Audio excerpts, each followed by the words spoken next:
Es la bienvenida a esta actividad de nuestro Observatorio de la Lengua Española y las Culturas Hispánicas en los Estados Unidos. Con esta actividad comenzamos nuestra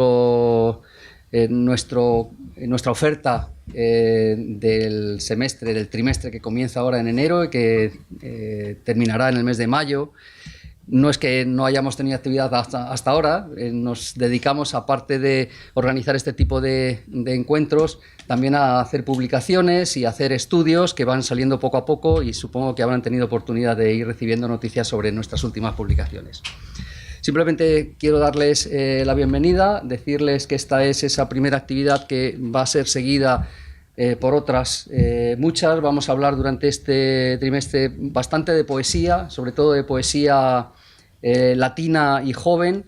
Vamos a hablar también bastante de arquitectura. Tendremos una jornada muy especial dedicada a la figura de Sert, donde van a venir algunos de los más importantes especialistas en la obra y en la figura de Sert. Eso será en el mes de abril.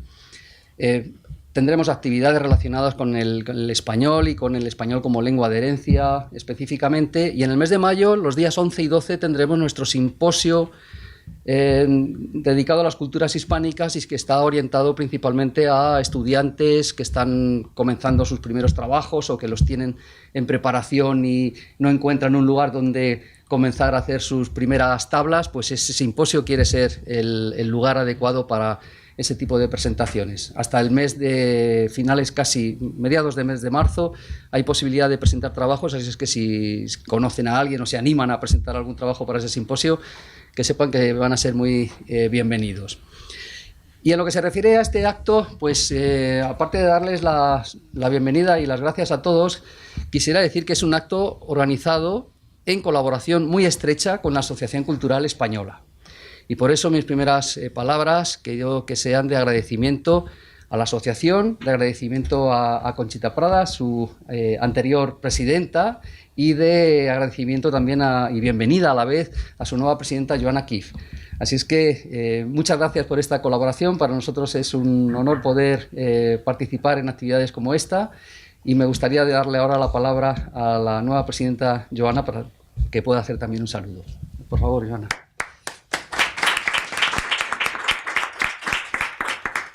Buenas tardes.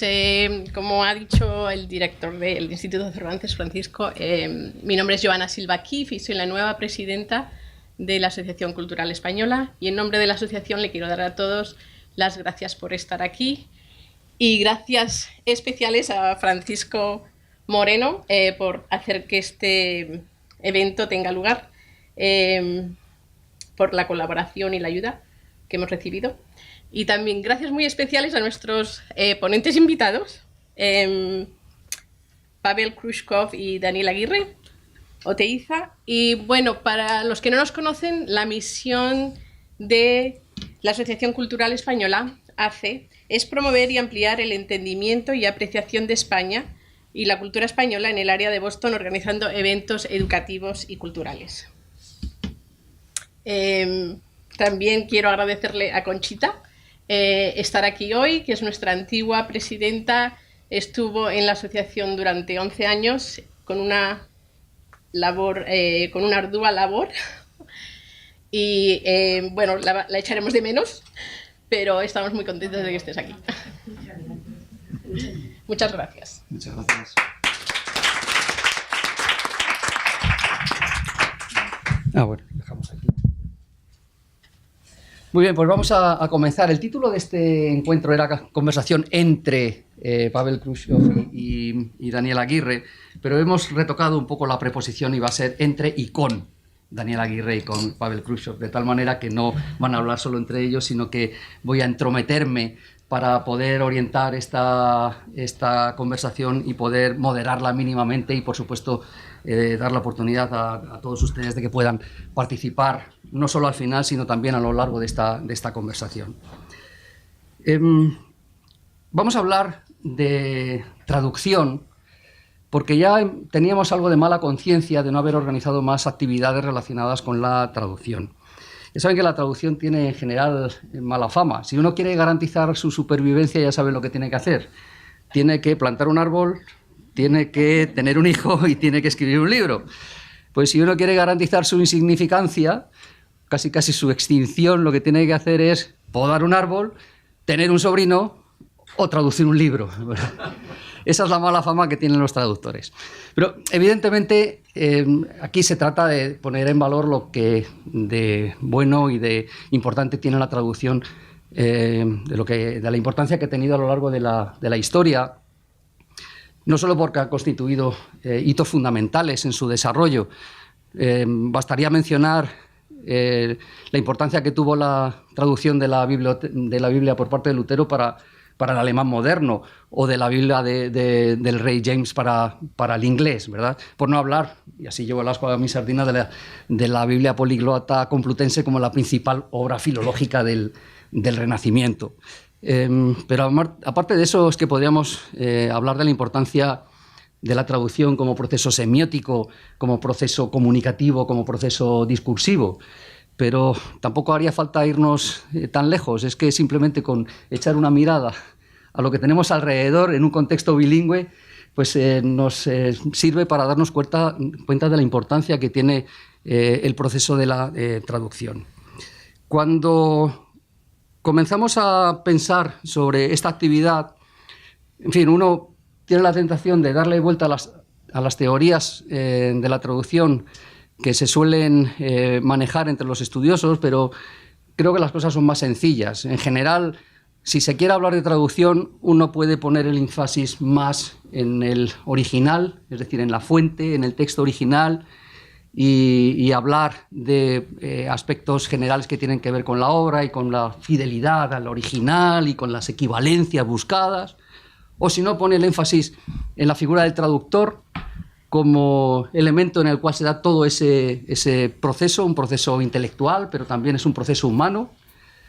O si no, pone el énfasis en el resultado, en el producto, en la traducción. Y en ese caso lo que tenemos es una obra, un producto adecuado a un entorno cultural que ha llevado también al desarrollo de muchas teorías, incluyendo la teoría cultural de la traducción, que es la teoría que manejan en los estudios culturales, que tiene aquí a uno de sus principales mentores, ¿no? Como es la figura de Homi Bhabha. De esas tres posibilidades generales, en la que me gustaría que nos centráramos más es en la figura del traductor. Evidentemente están tan interrelacionadas que es imposible desligar una de otra, pero me gustaría darle más importancia a la figura del traductor, y por eso es la invitación a dos traductores de distinto perfil, de distinta trayectoria, de distinta generación, pero dos muy buenos traductores que les paso a presentar inmediatamente. Tenemos en primer lugar a Daniel Aguirre, que es, en fin, no debería presentarlo, ¿verdad? Él me debería presentar a mí, pero es de justicia reconocer las muchas cosas que ha hecho. Es profesor aquí en la Universidad de Harvard, es especialista en literatura y cultura, y cuando se habla de literatura y cultura, se habla de literatura y cultura de España, de Latinoamérica y de los Estados Unidos. Se preocupa, según él mismo, de la intersección entre la poética, la ética, la política en relación con el debate de la memoria histórica y en los contextos transatlánticos. Está preparando en este momento un libro sobre Gamoneda que se titulará El canto de la desesperación, y por eso está aquí, además de profesor, traductor. Ha traducido a Ammons, a Ashby, ha traducido a Samuel Beckett, a Silverstein, a Walt Stephen, a Yeats y a otros muchos. Y sus colaboraciones con editoriales también han sido múltiples. Ha colaborado con Vicens Vivens, con Machado Libros, con Icaria, con Visor, con Paidós, con Plaza y Janés, con Alba, con Lume, con Ediciones B, con Tusquets. Ha hecho traducciones para agencias, ha traducido ensayo y novela, prácticamente de todos los géneros, y además por iniciativa propia, por encargo, con reposo y a destajo. Es decir, es un traductor que maneja muchas teclas y que conoce bien el oficio. Y nuestro segundo invitado es Pavel Grushkov, como ya ha comentado Joana. Pavel Grushkov es poeta, traductor y dramaturgo de origen ruso. Ha traducido a numerosos poetas de habla hispana, desde Góngora hasta los escritores contemporáneos, y solo por poner dos extremos, pero si pasan revista a lo que hay entre uno y otro, pues prácticamente lo ha traducido a todo. Casi sería más fácil hacer la lista de lo que no ha traducido. Si mencionan a un autor, es muy probable que lo haya traducido. Es autor de la pieza libreto para ópera rock Estrella y Muerte de Joaquín Murrieta, ¿verdad? Una adaptación de la obra de Pablo Neruda. En el 94 recibió como poeta la medalla de oro en el concurso literario en Besana Brianza, en Italia. En el año 15, y lo lleva muy a gala, según nos ha confesado, se le otorgó el título Maestro del Gremio de los Traductores Literarios de Rusia por su voluminosa antología Vestir las Sombras, Poetas de España.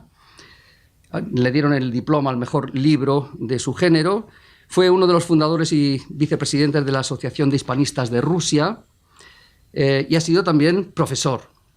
Profesor en el Instituto Literario Gorki, profesor en la Universidad Lomonosov de Moscú, profesor visitante en muy diversas universidades y ha sido también invitado en numerosos institutos Cervantes. De hecho, yo creo que en el Instituto de Moscú le van a dar el título de hijo predilecto o algo parecido, ¿verdad? Porque es una figura clave que no puede faltar casi ningún año en las actividades del Instituto Cervantes de Moscú. Estos son nuestros invitados y me gustaría lanzarles una serie de preguntas, en primer lugar, referidas a cuestiones más personales, ¿verdad? Que son las que en el fondo tienen más interés. Luego, si quieren, hablamos de traducción, pero vamos a hablar ahora de cuestiones personales. Y yo creo que la primera pregunta, la más obvia, es ¿cómo llegaron a la traducción? En el caso de cada uno, ¿cómo fue ese inicio en la labor de la traducción? Bien, primeramente yo quiero pedir perdón por no hablar bien el castellano. Mi profesión es entender el texto y de vez en cuando olvidar algunas palabras en español para explicarme mejor. Yo tengo muchos años que viví en esa tierra.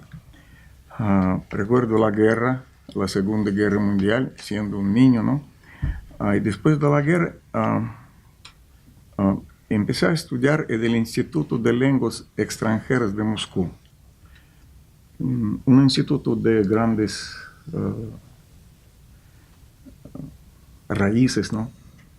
Con muy buenos profesores. En aquel entonces, precisamente, llegaron a Rusia los emigrados españoles republicanos. No diría que eran muy buenos pedagogos, pero muy buena gente.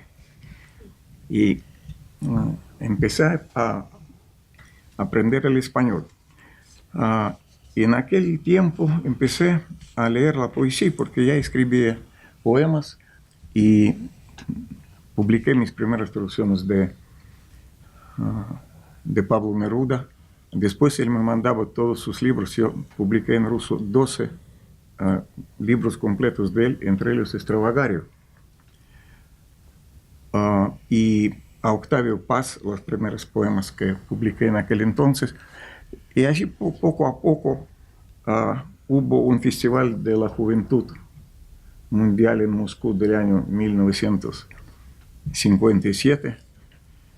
Mucha gente que está aquí ni nacieron en aquel entonces todavía, ¿no? Yo soy viejo. Y empecé a traducir. Yo puedo mostrarles algunas publicaciones mías. Francisco, tú mencionaste este libro de poesía español. Se llama Vestir las Sombras. Es paráfrasis de Julio Cortázar. Él tiene un cuento que se llama Vestir la Sombra, ¿no? A mí me pareció que tenía que traducir es vestir las sombras.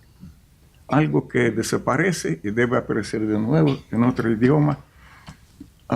Aquí hay traducciones de muchos poetas de España y de Cataluña. Tú mencionaste a Salvat Papaset, Riba, muchos poetas. También hay muchas fotografías y mucha poesía. Entre otras cosas, el Polifemo de Galatea. Ellos hasta publicaron algunos esbozos como yo trabajaba. Bien, perdóname que yo estoy hablando tanto de mí, pero rápidamente, eso es Cómo le hago para chocolate, de Laura Esquivel. A propósito, hablamos de... miren, tradujeron el título del libro y de película al inglés, Like Water for Chocolate, sin entender de qué se trata. Yo pregunté a varios americanos, ¿qué temperatura tiene water? Y dije, bien, fría. ¿Y chocolate? Parece una fontana de chocolate, dijeron. No se traducen las palabras, se traducen los conceptos. Además es un refrán mexicano. Estar como le hago para chocolates a punto de reventar, de estar muy agitado, ¿no? ¿Cómo decirlo mejor? No sé. No, está bien. ¿Se entiende? ¿No? Se entiende, sí, sí. Yo traduje esto, chocolate, con el agua hirviente. Porque no van a entender de qué se trata. No van a entender que es el proceso de echar agua caliente a polvo, ¿no? De chocolate. Bien. Eso es Neruda. Hace 3 años publiqué una antología bilingüe de poesía de Panamá. Es la parte rusa. Fue subvencionado por el Ministerio de Cultura de Panamá, gracias a ellos. Y hay muchos poetas de Panamá. Esta es oda a la tipografía de Neruda, con diseño de un muy buen diseñador. Murió hace 10 años. Neruda decía, miren cómo editan en Rusia. Él decía que yo soy el mejor traductor de él, pero él no hablaba ruso. A lo mejor por mis amigos que dijeron un par de palabras buenas sobre mí. Esa es antología bilingüe, poesía española en las versiones rusas, y publicada en el año 63, Cantares Populares de Lorca, con notas musicales, ¿no? En este caso hay que traducir de tal modo para que se cante en ruso, así llamadas traducciones equirítmicas. No es solamente traducción, pero debe cantarse con la misma estructura musical. Daniel, perdóname, es que yo le reprocho que él no trajo sus libros, que son muchos también. Bueno, pero trae su experiencia, nos va a contar entonces cómo comenzó. Bien, vivo entre Moscú y Boston durante 15 años y estoy muy contento que estoy aquí, tranquilo, puedo trabajar, traducir del ruso al español, perdón, del español al ruso. Daniel, ¿cómo fue tu introducción, tu bautismo en el mundo de la traducción? Bueno, en primer lugar, no he traído libros porque no los tengo aquí. Digamos que mi etapa de traductor profesional pertenece a la etapa previa a la llegada a Estados Unidos y tengo muchos ejemplares, pero están en España. No me los traje aquí. Entre otros motivos porque yo trabajaba efectivamente a destajo. Yo me ganaba la vida como traductor autónomo en España y eso supone un gran esfuerzo, por decirlo brevemente. ¿Cómo llegué? Bueno, porque era joven, ingenuo e ignorante, por decirlo brevemente. Y sin querer mitificar la figura del maestro, quiero poner un ejemplo, una vez más, del afortunado encuentro con un maestro que a mí, de alguna forma, no me orientó, pero sí que me puso la manzana de la tentación, por así decirlo. En la escuela, bueno, en el instituto, en la educación pública, tuve un profesor de inglés estupendo y traía a clase para que tradujéramos letras de muchos tipos, pero recuerdo concretamente un día que tuvimos que traducir letras de Bessie Smith, blues, que a mí me encantó y también me supuso un enorme reto, por así decirlo. Para abreviar, cuando fui a estudiar a Salamanca filología, parte de la desgracia de los idiomas de la educación española es que uno lee mucho, traduce un poquito más y habla muy poco.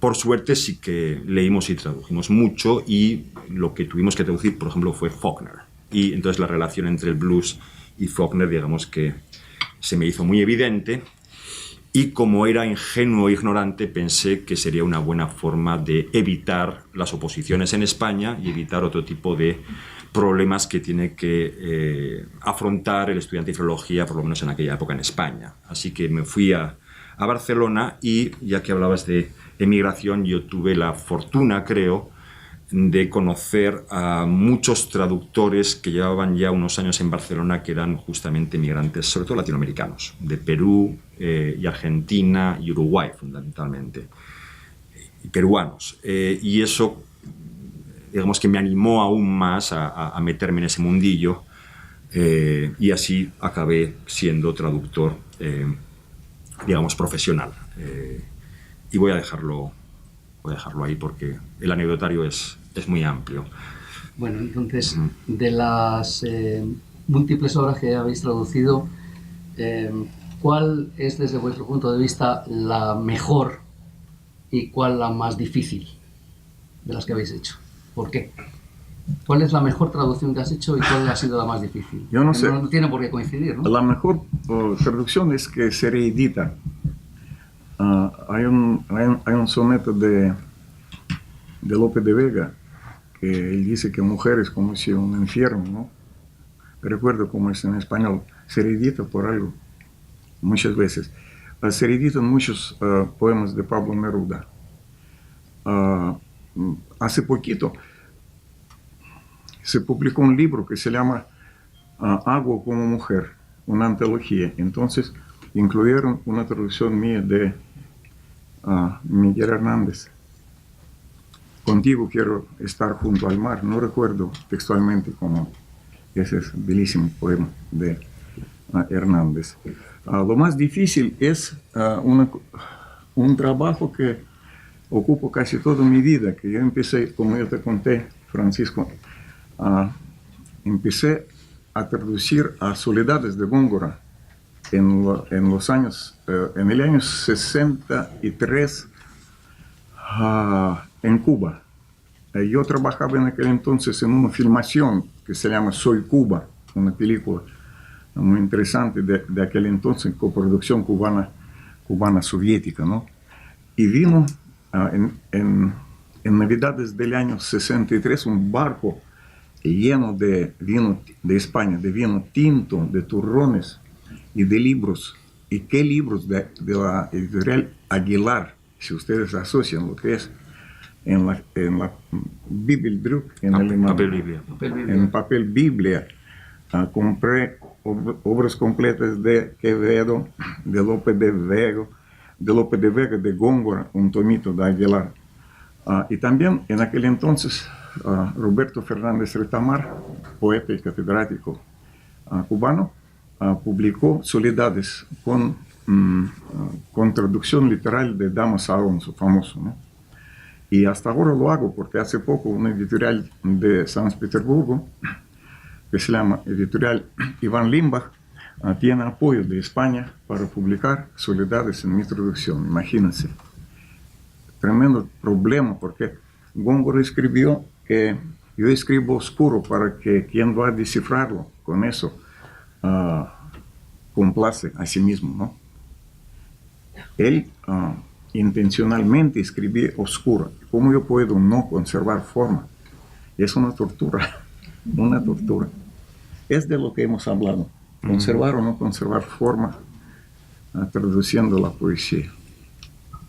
Daniel, ¿cuál es tu obra mejor desde el punto de vista y cuál fue la más complicada?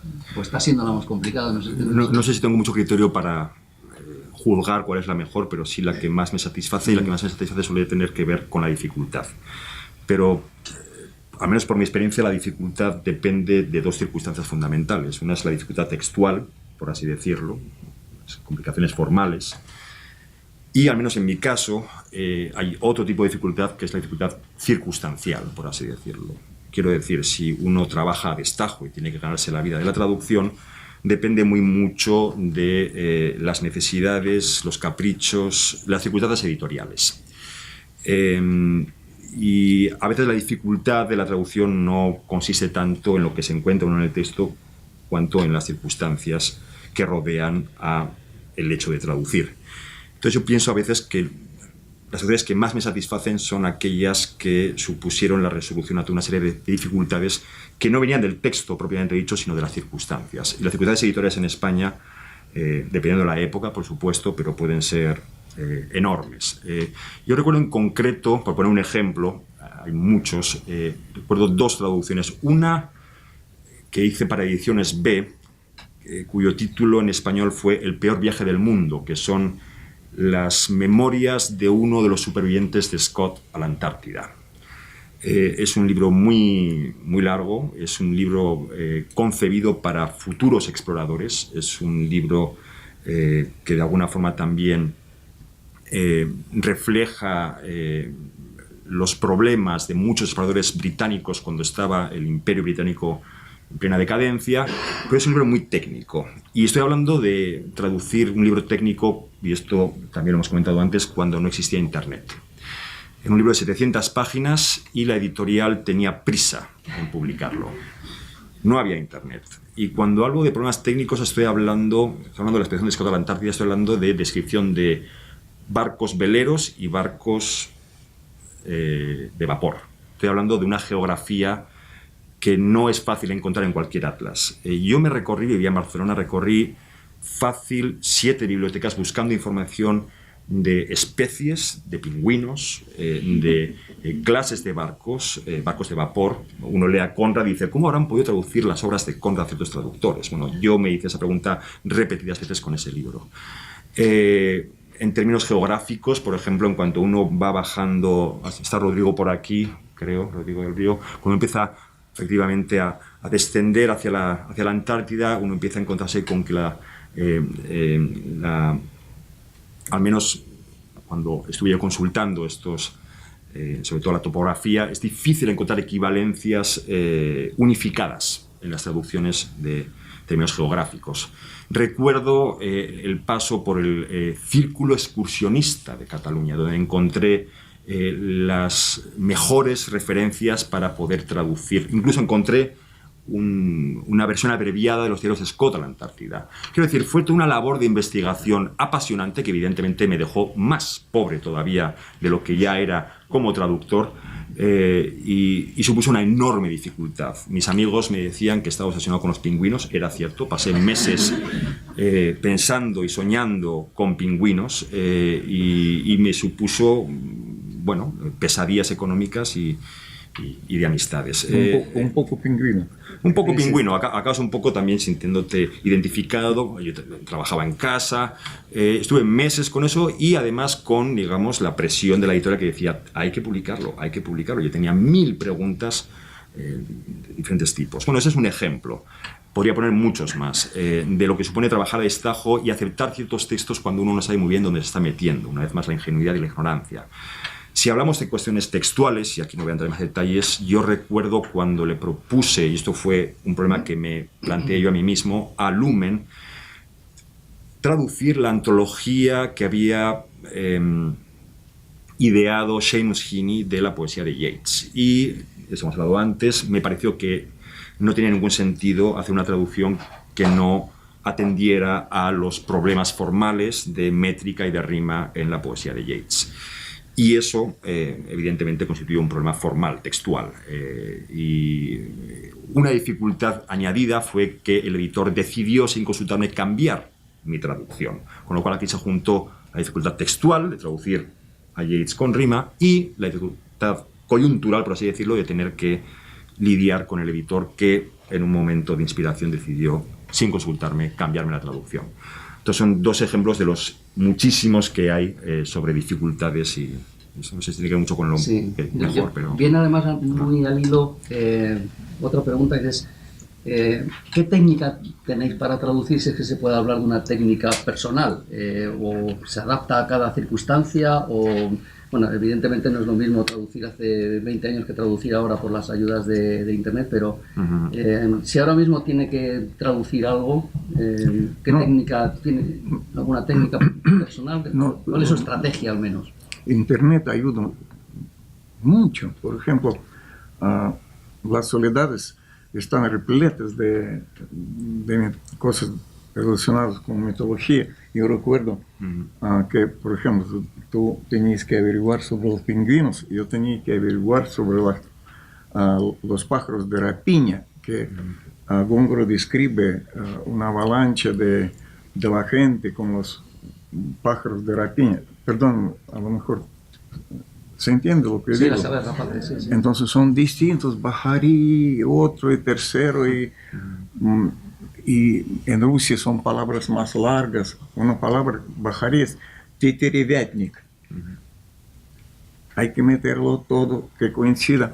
Además, es verdad, traducir es pasar a una universidad. Se ensanchas tus conocimientos sobre el mundo, porque tú aprendes muchísimas cosas. Es una profesión muy provechosa. Tus amigos también, a su pesar. ¿Cómo? Sí, claro que Internet ayuda mucho, pero yo no sé, yo tengo mis libros de poesía. En general sale bien lo que cuando tú encuentras un poema en español, como si tú ya escribiste algo parecido, o quieres escribir algo parecido, quieres apropiarlo, y no es nada malo, quieres hacerlo suyo. Y hablamos de Bakhtin, de gran filósofo ruso, quien decía que primeramente todo es ajeno, después se hace ajeno tuyo, después tuyo. Todo lo que hay en el mundo pasando por millones de personas se cambia. Y no está mal, está bien, es la naturaleza, es dialéctica, ¿no? Antes yo fui muy acomplejado viendo que mi traducción no es tan cercana al... Bakhtin dio la valentía, tocar, hacer. Y para mí fue muy importante. Pero en general sale bien lo que tú lo sientes como si es lo tuyo. Quieres hacer plagio, apropiarlo, ¿no? Sí, habla más de algo que tiene que ver con creación, no es comparable a traducir un libro dedicado al círculo polar ártico, al sistema de expediciones, ¿no? ¿Y cuál es tu técnica para traducir? Si es que la tienes. Bueno, como única. Depende una vez más muy mucho del texto. En primer lugar hay que tener una técnica. Y uno cuando, no sé cuál sería tu experiencia, Pavel, pero yo cuando empecé a traducir, evidentemente no tenía una técnica. La traducción es una cuestión de oficio. Una de las primeras traducciones que yo hice, yo incluso traduje cartas de la Asociación Catalana de Balonmano. He hecho todo tipo de traducciones. También coincidió con la época de Parque Jurásico y traduje subtítulos de vídeos, hice todo tipo de traducciones y cada tipo de traducción requiere una técnica diferente. Recuerdo que una de las primeras novelas que me encargaron que tradujera fue novela negra, que estamos hablando de género, y lo primero que observé es que no podía tener técnica porque mi propio castellano era deficiente. Hablando de traducir el sentido o la palabra. Uno ingenuamente, y esto yo por ejemplo lo noto cuando estoy en clase en el taller de traducción, uno casi automáticamente piensa que la traducción es palabra por palabra, y además tiene como tú decías, tiene este temor, no quiere faltarle al respeto al texto, no quiere apropiárselo. Me acuerdo que estaba traduciendo una novela negra no necesariamente de calidad, y tenía que traducir un episodio que en el original era muy ágil. Era un enfrentamiento entre dos personas con un diálogo muy vivo, con relativa violencia, y lo traduje como yo entendía que había que hacerlo, y el resultado era ilegible, porque era demasiado detallado, no fluía, como se suele decir. Entonces, bueno, la técnica evidentemente se adquiere sufriendo mucho, por así decirlo, dependiendo de cada texto. Con respecto a la poesía, claro, depende de cómo quiera traducir uno un texto. Antes estábamos hablando de la forma. A mí, por ejemplo, me ha venido muy bien, más que pensar en la poesía que a mí me gusta o la poesía con la que yo me identifico, recurrir a las técnicas de otros traductores. Por ejemplo, lo hemos comentado antes, Tomás Segovia, gran poeta, gran ensayista, gran traductor, tiene ensayos muy interesantes que están inspirados en su propia experiencia como traductor. El poeta mexicano, muy bueno. Sí, Tomás Segovia tradujo en España para Paidós, tradujo en México, ha tenido también una vida muy transatlántica. Tiene unos ensayos muy interesantes sobre la relación entre lo que él considera la base del endecasílabo, del heptasílabo y endecasílabo, y el pentámetro. En su traducción sobre Hamlet hace toda una reflexión sobre cómo se puede encontrar un terreno común, ¿no? Y desarrolla esa idea, sobre todo a partir de su experiencia como traductor. Cómo lograr que cierto verso, al traducir, mantenga un ritmo que no sea demasiado ajeno, pero tampoco sea demasiado fiel, por así decirlo. Y a mí eso me vino muy bien. Yo cuando traduje, por ejemplo, he traducido varios libros de Wallace Stevens, que tienen una cadencia muy marcada. Digo, ¿cómo logro encontrar esta cadencia para encontrar un término medio entre lo ajeno y lo propio, por así decirlo? Y realmente esa base que me indicó Segovia, que él consideraba el heptasílabo, el endecasílabo, y puedes ir ampliando el verso, me vino muy bien. Entonces esa técnica, digamos que la encontré leyendo y también pensando, bueno, ¿cómo encuentro con Wallace Stevens la forma que suene más fluida, más natural? Es un ejemplo. No sé. ¿Y qué pensáis de la técnica, al margen de la poesía, que entiendo que es otra cosa, ¿no?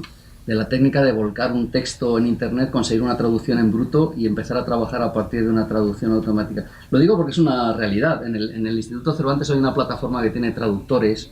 Fue la primera que ofreció traductor de gallego, de vasco y de catalán. La primera que se ofreció internacionalmente, además de otras lenguas.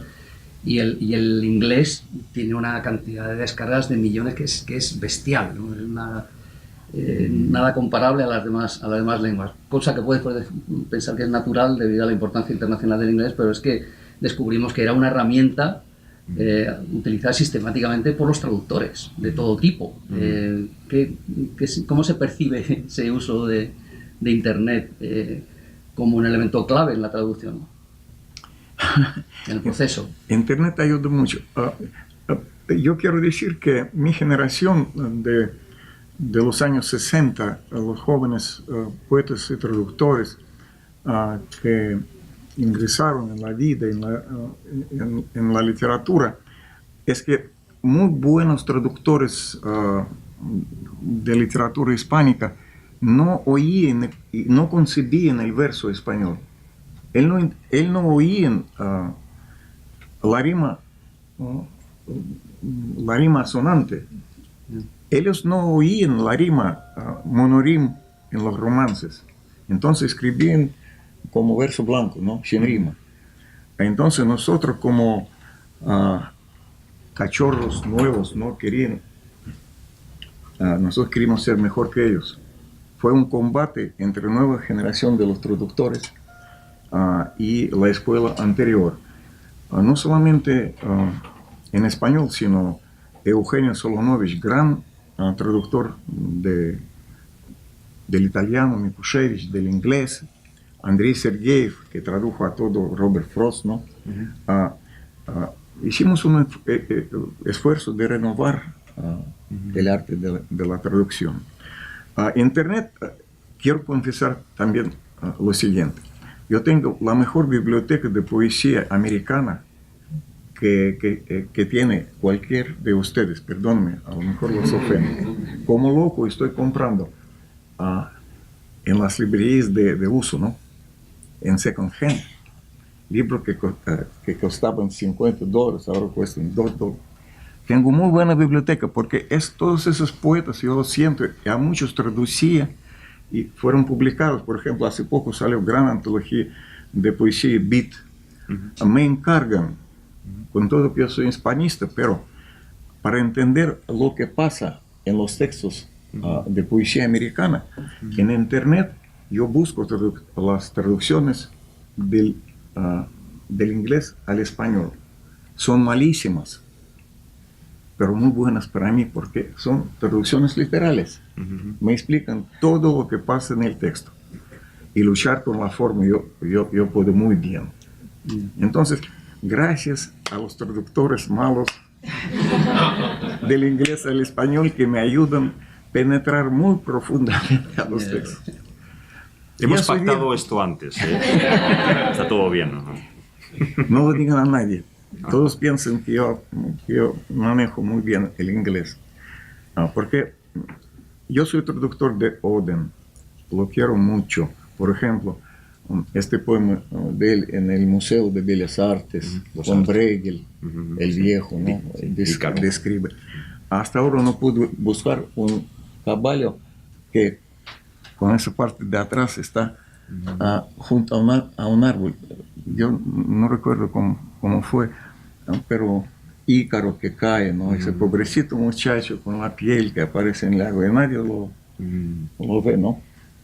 Me gusta mucho la poesía norteamericana. Yo hablé con Octavio Paz en el año 68 en México City, una gran entrevista que se publicó. Entonces, él tocó el tema de traducir y dijo que la poesía americana no rimada, como dice, verso libre, es muy mala. Yo le dije, no, poesía americana es muy buena. Él dijo, no, yo hablo de la mala poesía escrita en verso libre. Y dijo que los poetas cubanos aprendieron esa moda de mala poesía americana en verso libre. Entonces yo le expliqué que traducir al español es mucho más fácil que al ruso. Nosotros no tenemos sinalefa. Pues ustedes saben lo que es sinalefa. Si una palabra termina en vocal y otra empieza en vocal, dos vocales se unen. En vez de dos sílabas aparece una. Es gran ayuda. Si en un verso, en un renglón, hay tres sinalefas, imagínense. Nosotros no. Él dijo, ¿cómo? ¿Ustedes no tienen sinalefa? Yo dije, no. Yo dije, ustedes tienen... ¿Cómo se puede decir? Sí, rima asonante, que ayuda mucho. Él dijo, ¿ustedes no tienen rima? Yo dije, sí, tenemos, pero es de otro tipo y no es tan usada. Entonces, además, su poesía es silábica, puramente silábica. Entonces, el acento de la palabra puede no coincidir con un iambo, ¿no? Y nosotros, como alemanes, tenemos sistema sílabo-tónica, como un lecho de propusto, como se dice. Esos acentos caen como hachas. Ustedes no tienen sistema silábico. No, solamente esas tres cosas ayudan muchísimo en la traducción al español. ¿Tú estás de acuerdo o no? ¿Con Octavio Paz o contigo? Conmigo. Contigo, por supuesto. En este caso. Con Octavio Paz es muy fácil estar en desacuerdo, de alguna forma. Por otro lado, Octavio Paz es un traductor muy interesante de poesía estadounidense. Sus traducciones de William Carlos Williams son, como es, Ask for the Green Flower. Perdón, esta entrevista se publicó. Si quiere, yo voy a mandarles esa conversación. ¿Volvemos a Internet o nos quedamos con Octavio Paz? Sí, un comentario Bueno, lo de Internet también, una vez más, se puede plantear desde el punto de vista, digamos, textual o circunstancial. Textualmente depende de lo que se esté traduciendo. Uno vuelca una carta comercial, por ejemplo, de la Asociación Catalana de Balonmano, a mí me habría resuelto muchos problemas tener Internet, ¿no? Luego la corriges y ya está. Pero justamente en las tertulias en Barcelona con traductores, por ejemplo, me acuerdo con Juan del Solar, el traductor de Elias Canetti, Kafka, él participó en la nueva traducción de las obras completas en Galaxia, hablamos de eso. El bueno de Juan no vivía la traducción porque se obsesionaba estaba obsesionado con el título. Bueno, transformación, metamorfosis, Verwandlung, Ungefähr, ¿no? El bicho, ya, pero esto decían los nazis para los... Entonces, ese tipo de palabras, se pasaba días enteros obsesionado con eso. ¿Ya? No hay Internet que te resuelva esas dudas. Y estaba hablando de Kafka. Y me acuerdo que cuando empezó Lumen a traducir la poesía de Asbury, me acuerdo hablando con otros traductores de poesía estadounidense, bueno, pues habría que hacer la prueba. En aquel entonces no había todavía todas las facilidades que da ahora Internet para traducir, ¿no? Pero es una prueba muy sencilla, o sea, mete el poema ahí y a ver qué te sale, sobre todo cierto tipo de poemas. No es lo mismo una carta comercial que un poema de John Asbury que está habitualmente saturado de registros coloquiales de anuncios más o menos crípticos de los años 60, de la televisión, de un programa X, citas del cine, de ciertas películas también medio oscuras, bromas, en fin, infinidad de referencias culturales que, a menos que yo sepa, todavía Internet no es capaz de captar, y menos en la forma en que lo hacía John Ashbery. Entonces, depende mucho. Como traductor profesional que trabaja a destajo, yo entiendo perfectamente que se utilice Internet de esa forma, sobre todo cuando las editoriales están ahora troceando las traducciones para que un gran éxito, una novela determinada, se traduzca en 3 semanas y se haga entre 10 traductores en diferentes países del mundo hispano, y luego viene un editor, un corrector, que pega los trozos, pasa la plancha, unifica el estilo y se vende. La semana pasada estuve hablando con el director de la nueva colección de Vintage en español, que quiere darle un nuevo aire a la colección, y me dijo que están traduciendo para Random House en una semana el último libro dedicado a Trump, el Fire and Fury, me parece que se llama. Lo van a traducir en una semana, lo han troceado en 4 partes. Es muy habitual. Y estaban justo la semana pasada, era esa semana, y esta semana lo recibían para darle ese planchado. Que existe la figura del planchador. Para hacer esos retoques, porque a lo mejor uno ha traducido secretario de Estado y otro por ministro, o uno por el concepto de liberal lo ha traducido como progresista y el otro lo ha traducido, en fin, para... Y las partes pudendas a las que se refiere Trump, por ejemplo, un traductor colombiano puede traducirlo así y otro argentino así, porque además depende de las tarifas. Si se lo encargas a un traductor de cierto lugar, va a cobrar menos, seguramente. O sea, aquí hay muchos factores en esta compleja ecuación, así que Internet pues depende, ¿no? Yo recuerdo que una vez en Chile, antes del golpe, eso fue en el año 71, yo estuve, entonces yo pregunté a un chileno, ¿dónde aquí está la parada de la guagua número 18? Él me miró como si yo soy un tonto, porque en Cuba guagua es autobús, guagua en Chile es un nene. Guagua. Y hablando de factor humano, en tu caso eres profesor, en tu caso también has sido profesor, aunque también has estado vinculado al mundo del cine y al mundo del espectáculo, de una manera o de otra. ¿Cómo es el nexo entre la traducción y la enseñanza? ¿Hay un nexo? ¿Se alimentan? ¿Cómo funciona en cada uno de vuestros casos? Si tú me permites, por favor, voy a contestarlo. Es que yo inventé una teoría, digamos, artística que es transformas, que me ayuda a entender todo lo que yo hago, tanto en poesía. Octavio Paz dijo que el mismo hablar es traducir de lo que tú tienes en tu mente, ¿no? Tanto la traducción, porque es transformas, ¿no? Y teatro. Yo tengo 18 obras de teatro escritas en verso. Es una cosa para mí muy seria, es uno de mis intereses, ¿no? Por ejemplo, Estrella y Muerte de Joaquín Muret, basada en Fulgor y Muerte de Pablo Neruda, que él me permitió hacerlo. También Maestro Margarita, ustedes leyeron la obra de Bulgakov. Lo escribí, es 60 páginas escritas en verso, que además esta, ¿cómo lo nombra Humberto Eco en Decir casi lo mismo? Hay un término de pasar de novela al teatro, un término de ese tipo de traducción. Entonces, para mí es la palabra rusa que puede actuar en todos esos géneros que yo hago.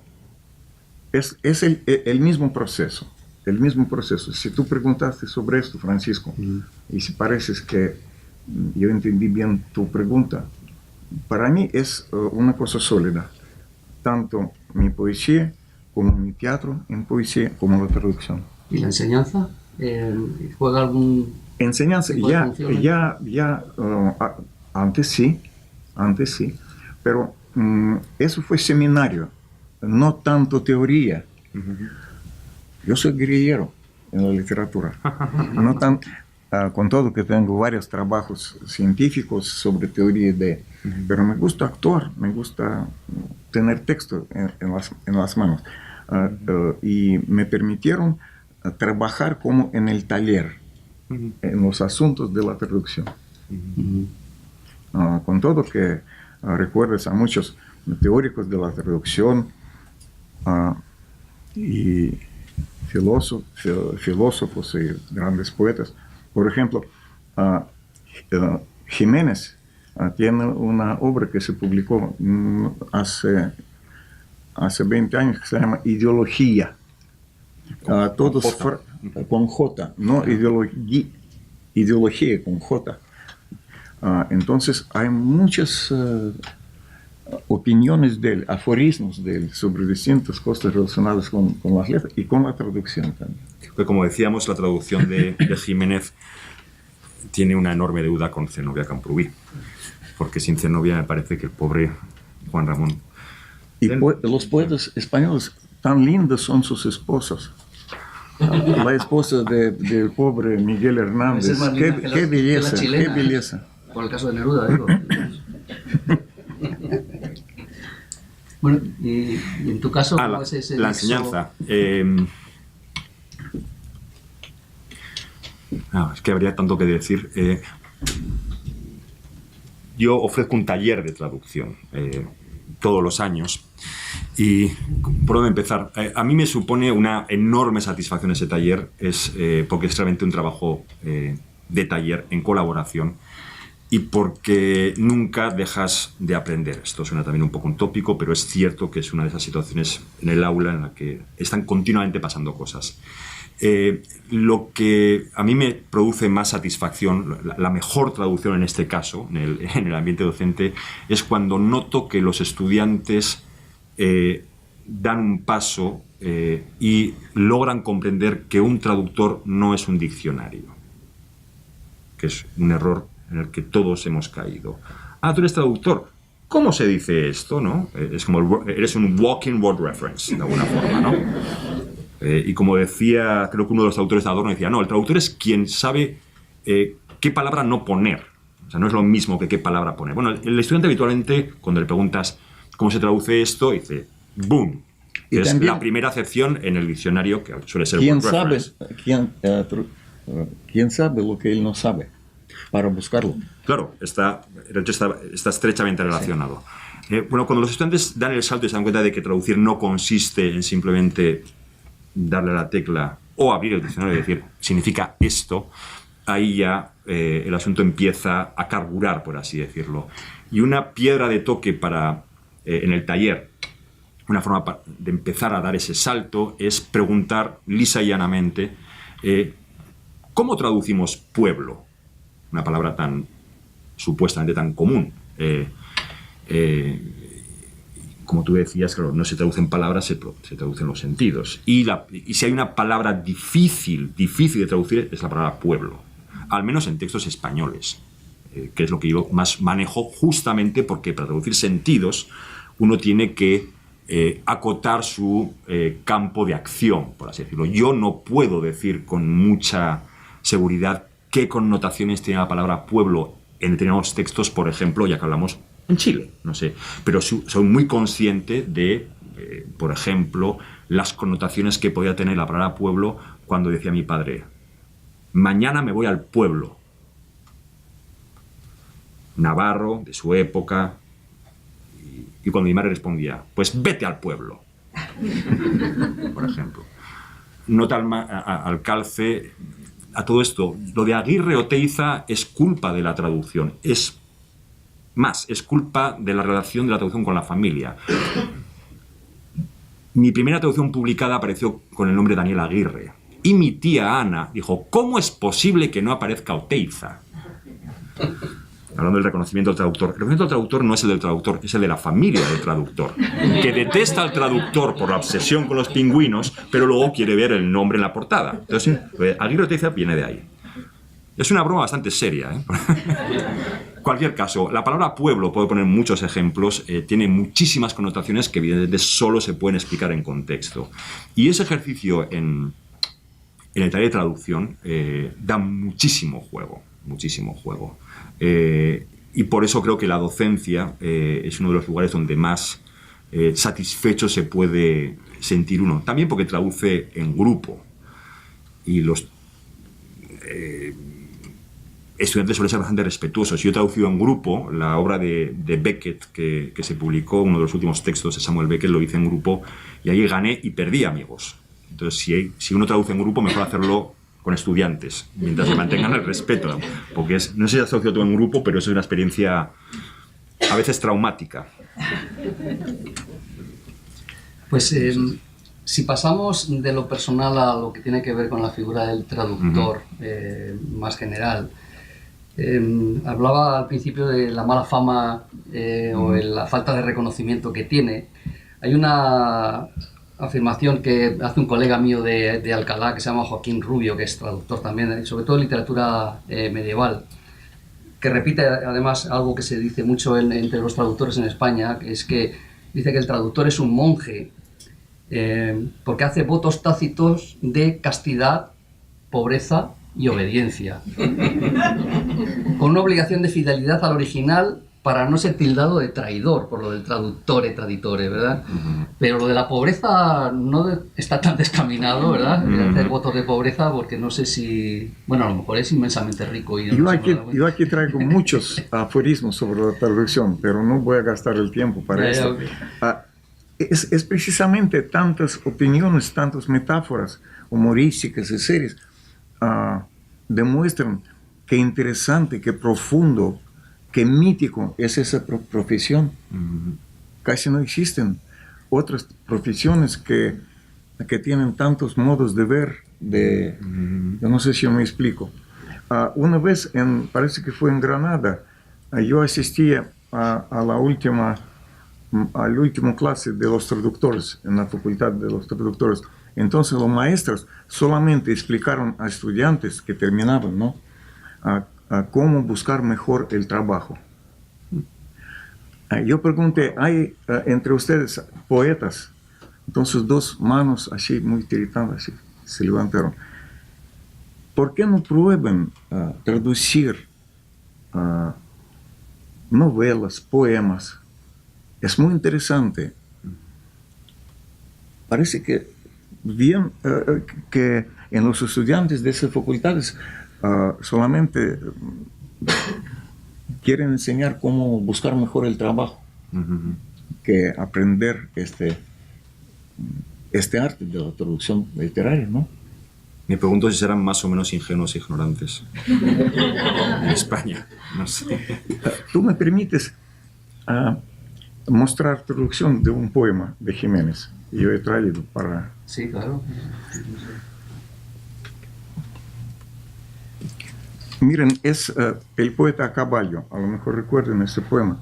Yo voy a leer en español, entrometiendo algunas estrofas de mi traducción, para que entiendan que sí se puede hacer esas cosas. Poeta a caballo. Qué tranquilidad violeta por el sendero a la tarde. A caballo va el poeta, qué tranquilidad violeta. Сон сиреневого цвета над вечерней тропою. Кони носят в ночь поэта, сон сиреневого цвета. La dulce brisa del río olorosa a junco y agua. La refresca el сунере, la brisa del левой del río. Чистый час речной прохлады. Влажный запах камышовый проникает за ограды. Тихий час речной прохлады. А caballo va el poeta, qué tranquilidad violeta. Кони носят в ночь поэта, сон сиреневого цвета. Sí se puede. Ahora, si van a preguntar, ¿y cómo tú tradujiste a caballo va el poeta, qué tranquilidad violeta? Bien, el caballo lleva hacia la noche al poeta el sueño del color de violeta. ¿Ya? Siempre en la traducción que primeramente se hace así, palabra por palabra, se puede buscar, y no es difícil buscar algo que te permite rimar. ¿Verdad? De hecho, así traducía Jiménez. Sí, Se está a orilla dorando el último pensamiento del sol, la dejo soñando. Se стала оріля дорando, золотыми стали плесы, за последним вздохом солнца сон не сходит на откосы, золотыми стали плесы. Qué tranquilidad violeta por el sendero a la tarde, a caballo va el poeta. Qué tranquilidad violeta, сон сиреневого цвета над вечерней тропой. Конь уносит в ночь поэта, сон сиреневого цвета. Sí se puede, a veces es un trabajo de galera, ¿no? Pero cuando algo sucede, Entonces, uno se siente satisfecho. Tienen asumida la pobreza como traductor. No, Se ahorra mucho con la traducción. Trabajas en casa, yo por ejemplo ponía la olla con la legumbre y estás cocinando. No, pero quería entonces plantear el tema de la consideración social, de la transparencia de los traductores, del poco reconocimiento cultural o intelectual que a veces se le da, y cómo eso puede ser percibido de distinta manera. En Estados Unidos la figura del traductor es diferente, ya que conocen los dos contextos de Europa, o básicamente es lo mismo. ¿Cómo se percibe socialmente la función del traductor?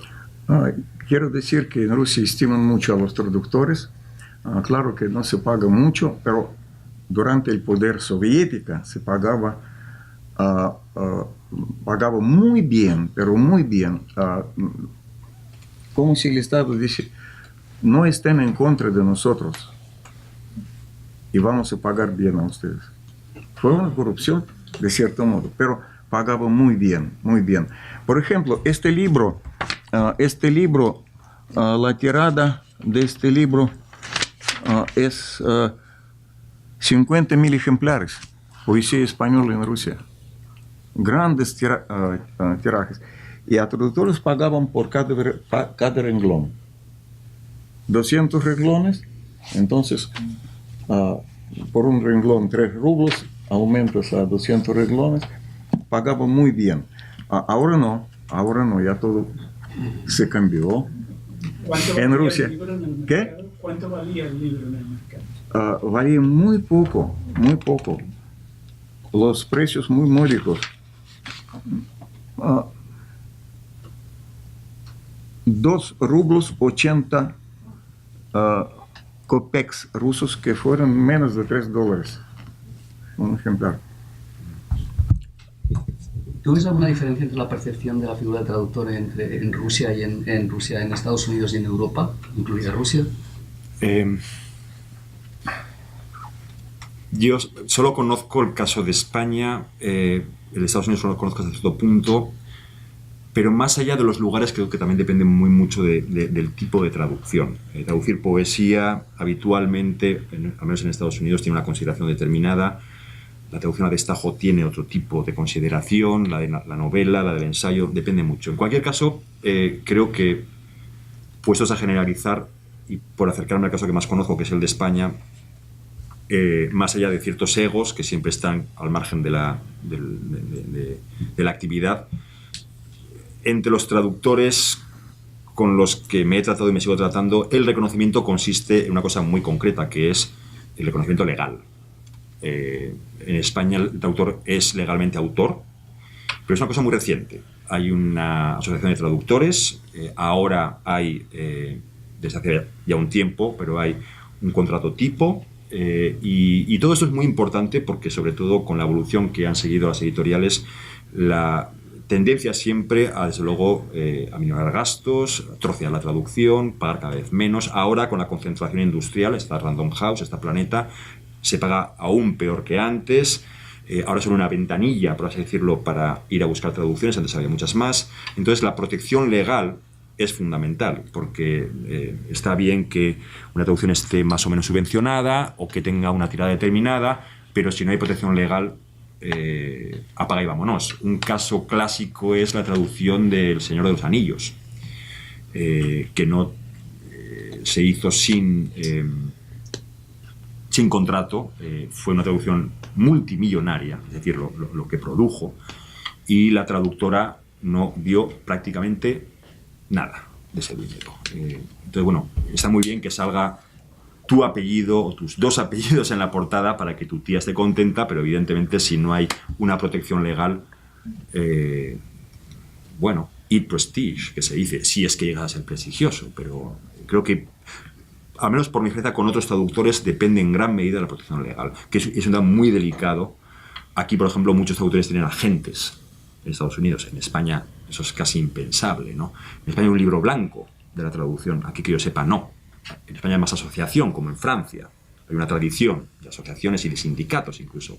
En España la Asociación de Traductores tiene abogados que se dedican exclusivamente a eso, porque además si tienes problemas con una editorial, entras en una lista negra. ¿Cómo te proteges? O sea, hay toda una serie de factores que creo que de alguna forma afectan a la idea de reconocimiento, que es un reconocimiento social, al fin y al cabo. Que salga tu nombre en la portada o no, te puede ver reflejado en el contrato, pero es solo una de las muchas partes que tienen que quedar recogidas en un acuerdo comercial, ¿no? No sé si respondo. La señora Balcells sigue trabajando con su que defiende derechos de autores. La señora Balcells, bueno, falleció. Falleció. Claro, pero la empresa, sí, no recuerdo. Sí, continúa, ¿no? Sí, continúa, sí, continúa. Claro, ahí está también la relación entre los autores y los traductores. Para conseguir los derechos. Claro, eso es un mundo bastante complejo, pero creo que está en el trasfondo de cualquier debate sobre el reconocimiento, a menos que nos centremos en las grandes figuras de la traducción, pero creo que son anecdóticas, por así decirlo, ¿no? Yo diría que la profesión del traductor tiene gran sentido social, sobre todo en esos tiempos un poco tristes, ¿no? Pueden dar aliento, pueden dar alivio para la gente, por lo menos la poesía clásica y moderna, y claro que cada tiempo necesita nuevos traductores, jóvenes traductores, que pueden enamorarse de un texto y hacer todo lo posible para no esperar cuando van a dar el trabajo. Yo dije que en el Instituto Literario, donde yo fui profesor, a veces yo diría: Natacha, por ejemplo, traduzca ese texto, parece que te va a salir bien. Él dijo: ¿y van a publicarlo? Yo digo: Natacha, primeramente hágalo. ¿Y cuánto van a pagar? Y ese tiempo necesita de la gente que entiende que si van a enamorarse de un texto, traducirlo y hacer todo lo posible para que lo editen, porque también hay que presentar, ¿no? Trabajar con las editoriales. Es una función social muy importante. Yo no sé si yo me explico, pero... Simplemente añadir una cosa a esto, claro, las consecuencias sociales son enormes y esto tiene que ver con determinados tipos de reconocimiento. He mencionado antes que cuando llegué a Barcelona conocí y sigo teniendo muchos amigos entre los muchísimos traductores latinoamericanos que llegaron sobre todo a Barcelona y a Madrid, en los años 70 fundamentalmente. Y hablando de que cada generación tal vez necesite, por generación entre comillas, una nueva traducción de ciertos textos. Claro, muchos de los problemas que tuvieron ciertos traductores al llegar a España es que no podían ver aceptadas sus traducciones, sobre todo latinoamericanos, y tuvieron que adaptar su registro a las condiciones de las editoriales. Esto me acuerdo que Ricardo Piglia lo tenía muy presente. Sería muy interesante analizar la historia subterránea del boom, por así decirlo, en Cataluña, en los 60 y 70, pero claro, no solo llegaron los grandes nombres de escritores, llegaron muchos traductores, muchos de los cuales siguen traduciendo, ¿no? Y los enormes problemas que tuvieron con las editoriales para ver, para que sus nuevas traducciones, sus nuevos registros se vieran reconocidos y tuvieran realmente un impacto en la lengua. Esa es otra forma de reconocimiento, por ejemplo. Hay infinidad de anécdotas. Me acuerdo María Negroni, la poeta argentina, los problemas que tuvo con su traducción de Louis Labé para Lumen, porque no le permitían el uso de argentinismos, por así decirlo. Esa es otra forma de reconocimiento a propósito de lo que tú comentabas. Cada generación o cada lugar incluso requiere una nueva traducción, una nueva perspectiva, ¿no? Pero en Rusia, uno de los más grandes traductores, Wilhelm Levik, él decía que en Rusia cada 60 años es necesaria una nueva traducción. Es que el idioma ruso es muy joven, muy joven. El primer teatro surgió en el siglo XVII con una obra de Marlowe que fue por unos actores alemanes llevados al ruso. El primer teatro apareció. Pero Góngora, Quevedo, Lope de Vega, el siglo XVII de España, ya todo fue hecho. Y yo siempre explico que el idioma ruso es muy joven. Por eso, cada 60 años necesita una nueva traducción. No es porque no se entiende el anterior, pero algo pasó con el idioma, con el modo de ver el pueblo, sus nuevas asociaciones y todo eso, ¿no? Perdón, perdón que te interrumpa. Parece entonces que la traducción tiene futuro, incluso en este entorno de globalización. A propósito del multilingüismo de la Unión Europea, le preguntaron a Humberto Eco una vez que cuál debería ser la lengua de Europa, y él dijo que la lengua de Europa es la traducción. Si pensamos en el mundo globalizado, la lengua global realmente en el futuro no va a ser el inglés, la lengua global va a ser la traducción, y mucho más con todas las maquinitas que tenemos ahora que son capaces de traducir. Evidentemente no estamos hablando de poesía, no estamos hablando de cierto tipo de traducción, pero hay una traducción cotidiana que va a ser resuelto por medio de que va a resolver el asunto de la globalización por medio de la... Pero eso lo dice Borges en Tlón, que es el texto de la globalización, supuestamente. ¿Qué acaba haciendo el narrador al final del texto? Sí. Traducir a Quevedo, ¿no? De alguna forma está ahí. Borges también dijo que original no corresponde a la traducción. Cuidadito al revés. Bueno, vamos a abrir el coloquio, que seguro que hay muchas preguntas. Por aquí... El señor cónsul de México, no vaya. Gracias. Mi nombre es Emilio Rabasa, soy cónsul de México aquí en Boston. Primero, felicidades, Francisco. Ha sido una excelente reunión, digna del Observatorio Cervantes. Te felicito y aplaudo. Les agradezco muchísimo su presencia. Yo creo que la gran lección que nos queda es que debiera existir un premio Nobel para la traducción, porque sin ustedes no conoceríamos. A ver, una de mis novelas favoritas que me cambió la vida es Crimen y Castigo, de Dostoyevski. Yo nunca lo hubiera podido leer en ruso. A pesar de que mi bisabuela fue rusa de Minsk, que emigró a Estados Unidos, en fin, pero entender entender a Kafka, la metamorfosis, imposible. La transformación. Según del catalán, la obra de Ramón Xirau, ¿no? La poesía de Ramón Xirau, lamentablemente falleció hace unos meses, un gran amigo mío en México. Imposible. Entonces, lo que ustedes hacen es maravilloso. Le abren el mundo, en su caso, a todo el lector ruso, en el tuyo al español, de las obras que traducen. Y estoy totalmente de acuerdo con usted y veo que capta perfecto. Me encantó su crítica de Como agua para chocolate, la obra central de Laura Esquivel. Claro que no se traduce like water like chocolate, claro que no. Como agua para chocolate es una expresión que quiere decir estoy furioso, estoy enojado. Cuando alguien llega y le quiere decir algo y dice no me digas nada, no me toques, estoy como agua para chocolate. Eso es lo que se quiere decir y lo captó usted perfectamente. Entonces, lo felicito. Yo viví 9 meses en Zacatecas.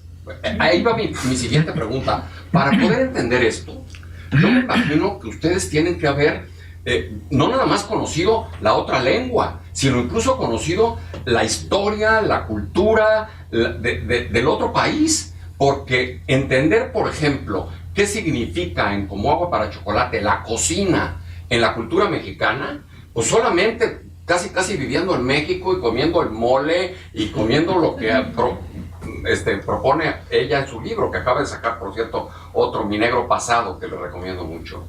Entonces, mi pregunta era, la labor del traductor, que se me hace fantástica, también requiere casi entender a fondo la cultura del país, de la lengua que traduce. ¿No es así? Esa es una pregunta que tenía. Y la otra, ¿qué reacción ha obtenido usted, profesor, de traducción de ciertas obras mexicanas? A ver, por ejemplo, no sé si ya se tradujo Pedro Páramo, de Juan Rulfo al ruso. ¿Sí? No, yo traduje a toda prosa de Octavio Paz que pronto va a publicarse.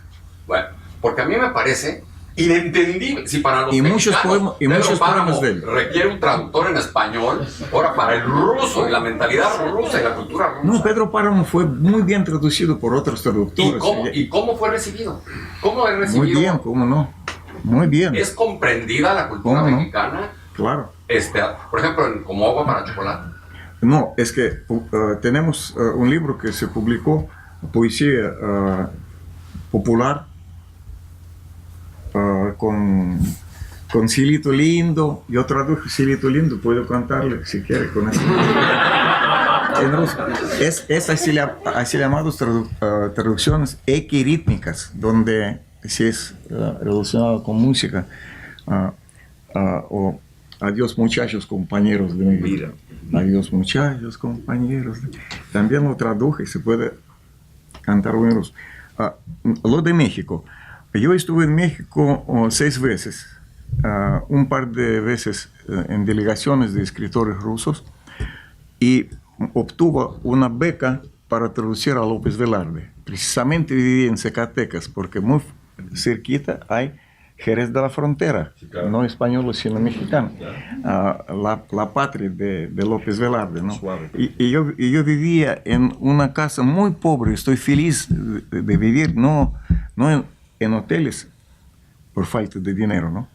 En una casa muy pobre en Zacatecas. Zacatecas es una ciudad que tiene montes, ¿no? Una vez yo pensé, si estrechar Zacatecas va a aparecer México City, pero ahí hay minas de plata que ahora no funcionan, y por abajo, con las mismas carretas, los jóvenes entran y ahí abajo de la tierra, discoteca.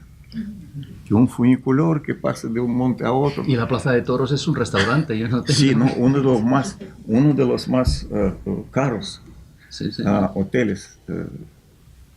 Y así poco a poco. Y un par de veces hablé con Octavio Paz. Fue muy importante porque preparamos en aquel entonces antología de poesía mexicana. Y hablamos de Carlos Pellicer. Yo soy traductor de Carlos Pellicer. Recuerden ese poema sobre Curazao, la ciudad de Curazao, las casitas, que parece a Holanda, ¿no? Él explicaba muchas cosas que yo no entendí tanto. Que Pellicer, él dijo, tenía muy buenos ojos abiertos, es color de México, ¿no? Hablamos de poesía náhuatl sobre padre Garibay, parece, ¿de? Fue gran traductor. Entonces, poco a poco me acerqué a México y también a Chile, donde estuve varias veces. Y en Cataluña estuve. Y hablé con Pere Quart en vivo. Ella ya murió, ¿no? Con otros poetas. Es muy importante. Yo dije a Francisco que cuando tú ves a una persona, a un poeta, ves sus gestos. El modo de hablar, el tono de hablar. Cuando tú empiezas a ver como si él está atrás de ti viendo y diciendo, no, eso tú haces mal, porque ya sabes cómo él es. Ahora, por ejemplo, aquí en la sala hay un poeta muy buen, gran amigo mío, Tino. Levántese, Tino. Entonces te ven. Gran profesor de BU, muy buen poeta. Yo le estoy traduciendo.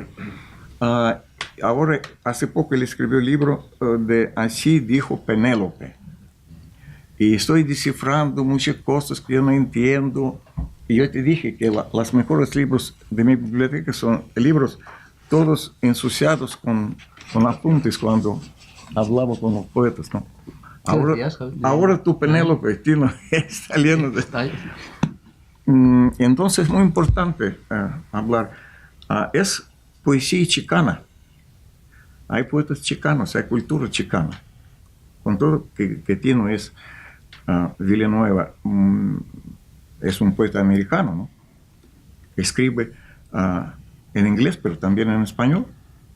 Y no entendiendo bien yo el inglés, tengo que hablar con él. que Él me ayude. Gracias. Daniel. Solo una anécdota. Pero cuando hablamos de México, también vamos a hablar de la traducción de español a español o de castellano a mexicano. Yo recuerdo en una de mis visitas a México que estaba con unos amigos. ¿Y tú qué haces? Bueno, yo soy traductor. ¡Ah, Gachupini, traductor! Esa fue la reacción. Y alguien me dijo, no voy a reproducir ni el acento ni la forma. Gachupini es gringo, ¿no? No. Pero me dijo... español, ¿no? Lo dice a la castellana, dijo, estoy harto de leer novelas traducidas y encontrar la palabra gilipollas. Y dice, habla con los editores y no con los traductores. Pero ese es otro problema de traducción dentro del español. Y se podría hablar mucho de este asunto. Es una anécdota. Pero bueno. Casi única vez un texto se tradujo por sí mismo. Fue el epígrafe para ¿Cómo le hago para chocolate? Es así. A la mesa y a la cama solo se llama. Cama, llama. Cuando yo lo escribí, yo vi, coincidieron los fines en ruso es к столу и в кровать, la cama. Стоит лишь позвать. Cama, llama, кровать, звать. Entonces, el único caso. Qué maravilla, qué gusto. Único caso. Una pregunta por aquí. Sí. Estaba pensando en lo que decía Daniel, ¿no? Cómo el ingreso a la traducción implicaba un ejercicio de, implicaba una actitud, ¿no? De juventud y una ignorancia. Que... No era una actitud, era mi circunstancia. Bueno, condición vital. Existencial, ¿no? De juventud, ingenuidad e ignorancia. Que de alguna manera me parece que se puede repetir, ¿no? Traumáticamente cada vez que uno inicia una nueva traducción, ¿no? Pero me preguntaba si, y le preguntaba a ambos, ¿no? Le pregunto a ambos que si esa ingenuidad o como quieran ponerle, ¿no? Bueno, pareciera tener un gesto distinto cuando uno traduce o la ingenuidad con la que uno se acerca a la historia literaria y uno va y traduce Góngora o Quevedo, etc. Incluso Faulkner, ¿no? Que ya te quedaba a ti más lejos, Daniel. Que cuando uno traduce a una persona que es contemporánea, ¿no? Y que tiene una cierta presión, pero también una cierta urgencia, una alarma de la música, ¿no? De la política, ¿no? Funcionando atrás de ello, ¿no? O sea, como que pareciera ver que hay una diferencia entre traducir a una persona de un momento político anterior o histórico anterior. Lo pienso por el ejemplo de acá, ¿no? O sea, traducir hoy un poeta chicano o traducir a Neruda de los 70, me parece a mí, y les pregunto a ustedes, tiene un valor diferente que traducir a Quevedo, ¿no? Ambos pueden ser políticos de su propia manera, pero me pregunto si la contingencia y el presente produce una diferencia. Un ejemplo, no sé si me permites, un ejemplo creo que bastante gráfico. Y al corriente de este ejemplo está Adriana. Poco antes de morir, John Ashbery publicó en The Nation un poema que cuando yo lo leí, hablando de la inmediatez, no solo con respecto a la obra de Ashbery, que yo llevaba tiempo traduciendo, a él lo conocía, sino también respecto a las circunstancias políticas. Y era un poema muy breve, cuyo primer verso era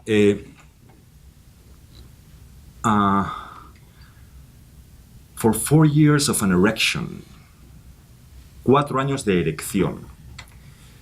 Típico humor de Ashbery. Evidentemente estaba hablando de Trump. Me han elegido y voy a estar aquí, ¿no? No recuerdo el resto del poema. Tenía la firma del humor de Ashbery, que al mismo tiempo es como muy directo, al mismo tiempo se te escapa de las manos. Es imposible parafrasearlo, es imposible traducirlo a un ensayo político. Y creo que de alguna forma mi forma de leerlo tenía que ver con esa inmediatez con lo contemporáneo, ¿no? ¿Cómo habría leído yo ese poema si lo hubiera leído 20 años después? O 20, Eso, por supuesto, que influye muchísimo. No sé si va por ahí tu pregunta. Pero también, ¿por qué traducirlo? ¿Por qué traducirlo? Bueno, yo justamente lo hablé con Adriana. Yo lo traduje porque consideraba que mi lectura era en clave política. Y además, si lo publicó Ashbery en The Nation, seguramente lo hizo por algún motivo. Entonces lo traduje y empecé a enviarlo precisamente a revistas mexicanas, porque me parecía que era más pertinente, de las circunstancias políticas, publicarlo en México. Y eso tiene que ver con las circunstancias concretas más inmediatas, con respecto al texto, pero también con respecto a la política. Y creo que, claro, hay una enorme diferencia con respecto a, por ejemplo, publicar a Góngora, que también tiene un componente político muy marcado. Sí.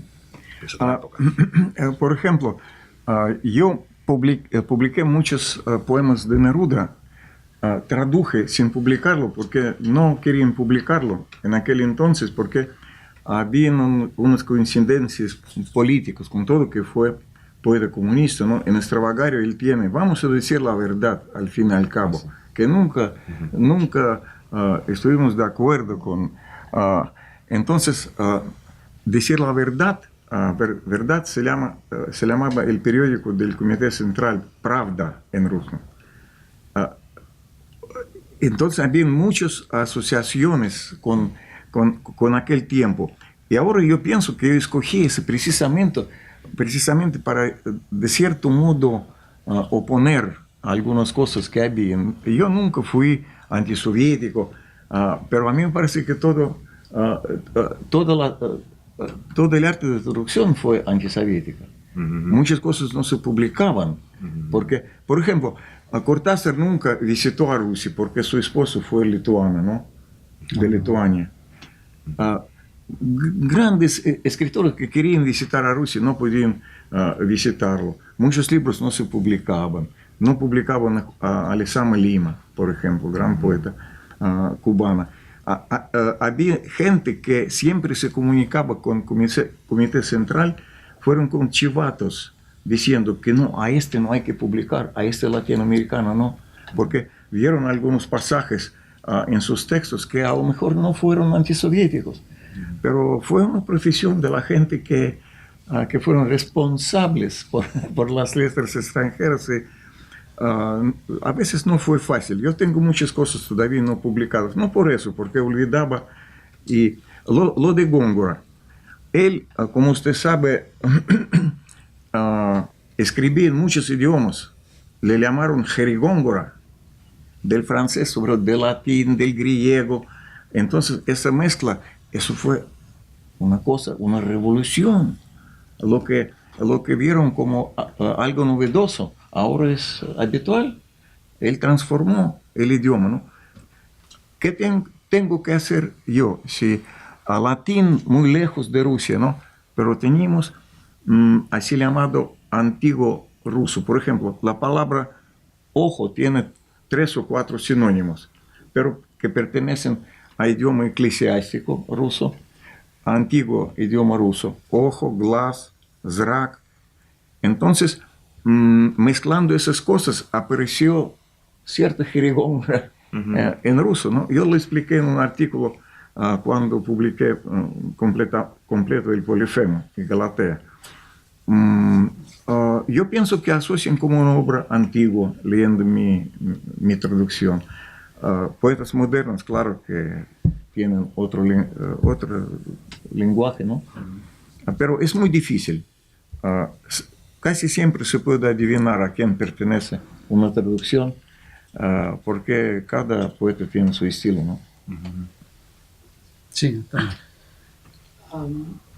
Me gustaría saber si han encontrado textos particularmente difíciles de traducir en los que, por la razón de encontrar giros dialectales y de jerga, me estoy acordando yo de una clase de traducción que impartía y les di, por ignorancia mía, porque me costó un gran trabajo, a traducir el Huckleberry Finn al español, de inglés al final. Y está lleno de no modismos, un lenguaje, digamos, sureño, ¿no? Estados Unidos. Y fue sumamente difícil, pero yo digo, ¿cómo lo adapto esto al español? Pues vamos a poner el andaluz. Y entonces, cortando las palabras, ¿no? Y me gustaría saber qué tipo de experiencia han tenido. Mala. Es que no se puede tener una buena experiencia con eso, es complicadísimo. Es complicadísimo. Políticamente es complicadísimo. No hay un esperanto del argot. Todo el argot está marcado culturalmente, es muy complicado. Y además ya conocemos la experiencia de los doblajes, hablando de traducción, los doblajes, el famoso doblaje de Lo que el viento se llevó, ¿no? ¿Con qué acento hablan los esclavos? ¿No? Eso es un tema endemoniado.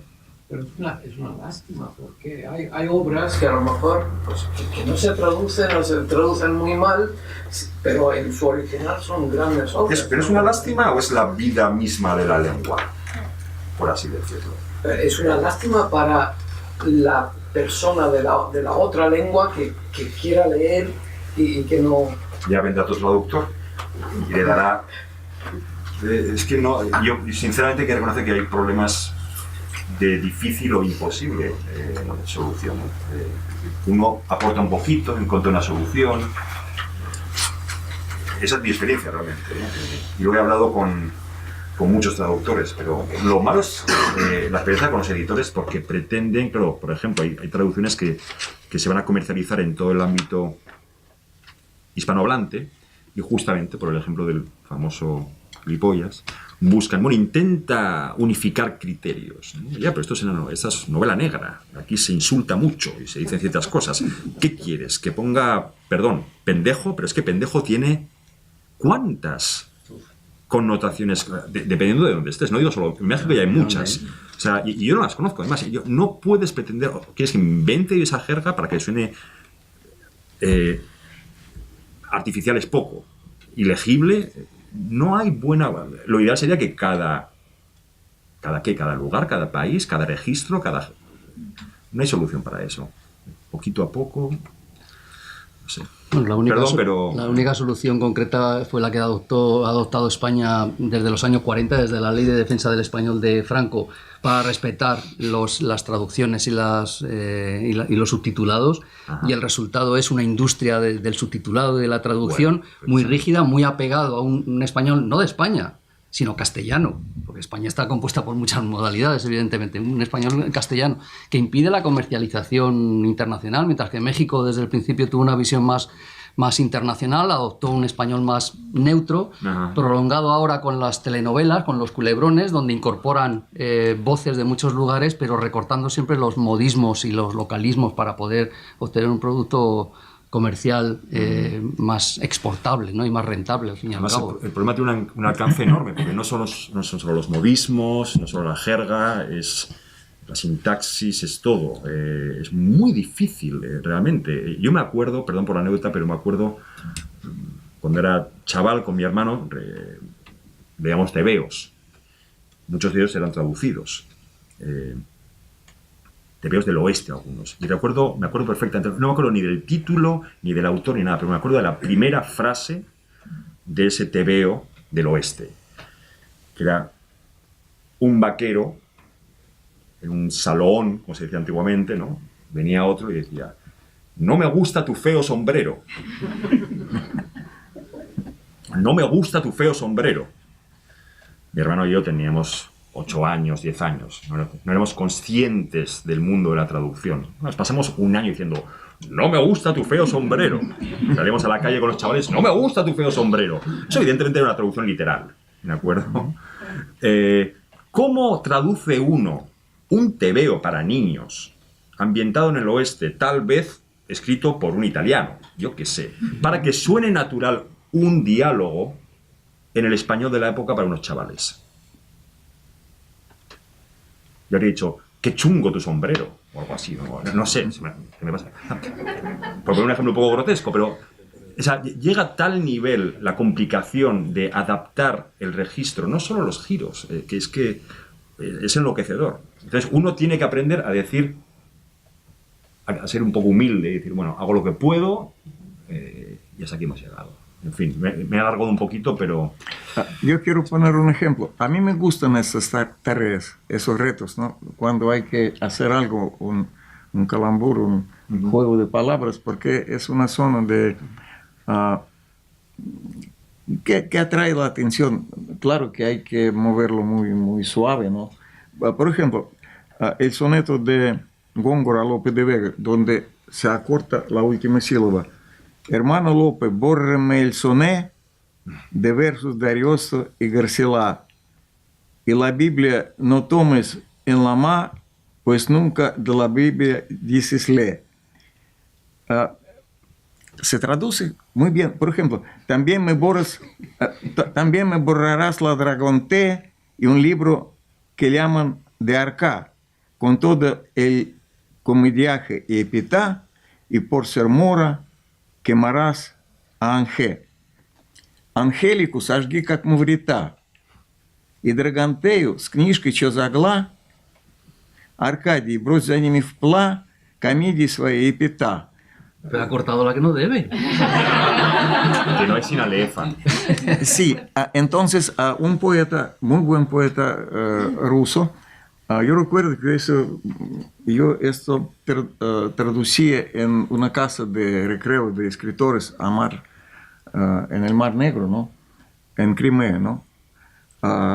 Entonces él pasó, entonces yo le leí esa traducción. Y por pasar 5 años, él empezó a escribir poemas para los niños, acortando. Y ahora es de moda. Y yo estoy en el inicio de esta moda traduciendo a este soneto de Góngora. Pero traducir para niños tiene una especial dificultad. Sí. Yo traducido poesía para niños, Sí, eso sí. siempre estén, y además con dibujos al lado que tienen que corresponder. Es otra complicación añadida. ¿Qué registro usas? ¿No? Lo más malo cuando entran los pedagogos que quieren decir que no, eso no es para niños. Editores y pedagogos. En fin, sin comentarios. Por ahí hay una pregunta. Yo quería haceros una pregunta acerca del autor. Autor en 3 vertientes. Autor de una traducción contemporánea, es decir, cuando conocéis al autor, ¿cuál es esa relación? ¿Hasta dónde entra en la traducción y hasta dónde le permites entrar en la traducción? La segunda pregunta es el autor cuando no es contemporáneo, es decir, ¿hasta dónde te permites tú entrar en el traductor y en toda su obra para intentar comprender qué es lo que quiere contar en esa obra y poder traducirlo, claro? Y la tercera pregunta es el autor que hay dentro de ti mismo como traductor y como autor de otra cosa distinta que no es la traducción, autor de poemas, autor de ensayos, etc. Y eso es muy difícil, ¿eh? Hay que escribir la tarea de traductor de Walter Benjamin para poder responderlo, pero ya verás cómo lo hacen. Yo no. Ya vamos terminando, ¿eh? Por si acaso tiene alguien prisa. Dime. Yo no. ¿Qué preguntas son? Yo no oí bien. Relación con el autor. Primero, ¿derecho de autor? Relación con el autor. Eso es.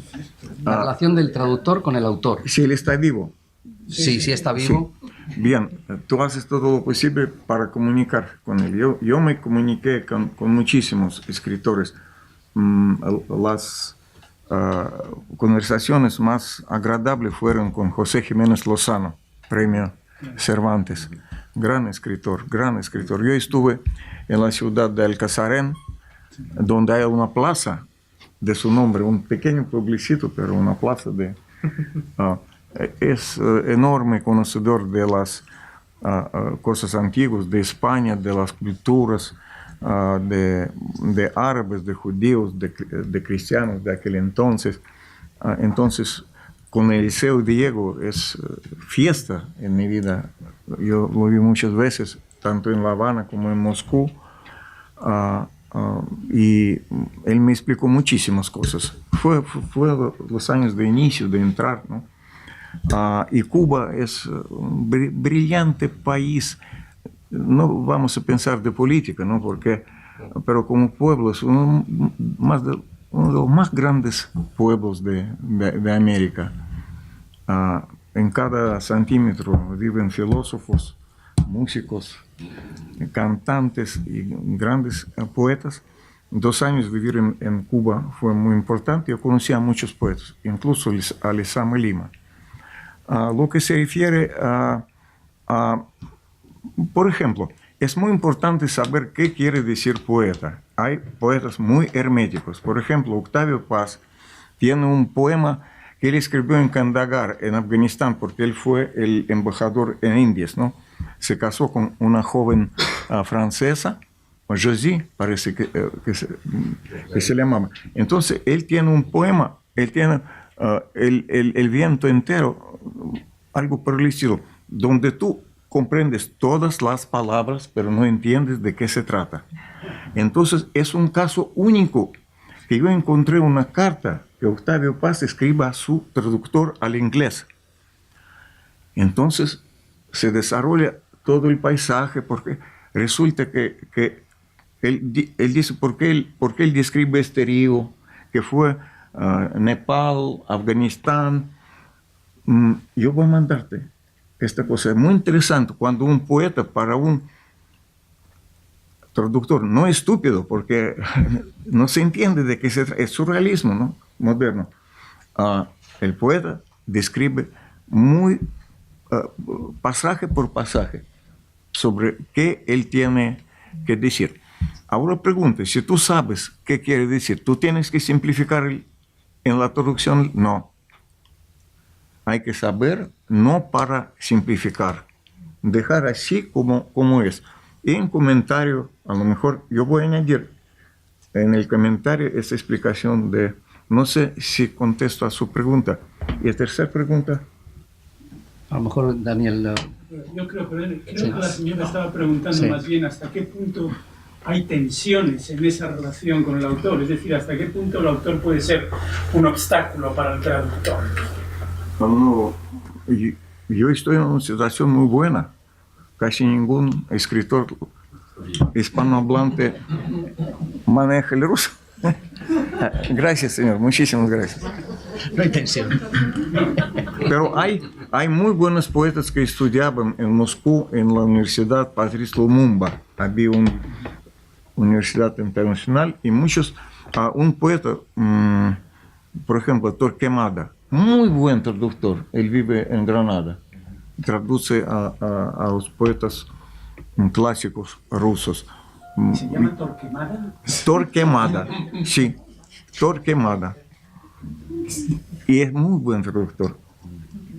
No inquisidor. Él explica por qué él hace estas cosas, grandes trabajos sobre todo de qué estamos hablando. Torquemada, búscalo en internet, muy interesante. ¿Comentas algo tú para completar? Ya. También, aquí también el anecdotario es muy amplio, pero recuerdo con John Ashbery, justamente en el Charles Hotel aquí. Yo estaba... Esto también tiene que ver con Internet. Recuerdo que por fin tenía el acceso a Internet y podía intentar buscar el sinfín de modismos, títulos, referencias, diálogos que había sacado de canciones, películas, yo qué sé. Pero había cosas que se me resistían. Y había una frase en concreto, cigarette pageant, no me acuerdo. Literalmente el desfile de los cigarrillos. No había forma de encontrar ninguna referencia en Internet. Había preguntado a amigos de aquí. ¿Y qué significa? Ese es el problema. ¿Qué significa? Bueno, y fui, quedé con él, hablamos un rato. John Ashbery era un hombre, en primer lugar, con un gran sentido del humor. ¿Dónde vivía? Vivía en Nueva York. Estaba aquí de visita y quedé con él y le pregunté. Y su respuesta fue: "Oh, I must have heard it. I must have overheard it somewhere. I must have overheard it somewhere." Entonces me lo quedé mirando. No. Claro, esto es una broma muy seria, porque me está diciendo la verdad. Me está diciendo la verdad. Esto lo ha oído por ahí y lo ha metido en el poema y ahí te las arregles. No yo como traductor, sino cualquier lector. Cualquier lector, ¿no? Pero tiene sabor esta palabra, como palabra sin sentido. No, tiene o sea, el desfile de los cigarrillos, claro, lo que al final descubrí que era una cita en realidad trunca, porque es Cigarette Pageant Queen, es la reina del desfile de los cigarrillos. Y al final descubrí, es muy bella, que es lo que puse en el poema. Dijo, bueno, si lo ha dicho Ashbery, que luego me venga cualquiera a protestar, ¿no? Señor. Y efectivamente, descubrí que a Cigarette Pageant Queen, aunque no ponía la palabra reina, en las antiguos, ¿cómo se dice? No sé la palabra.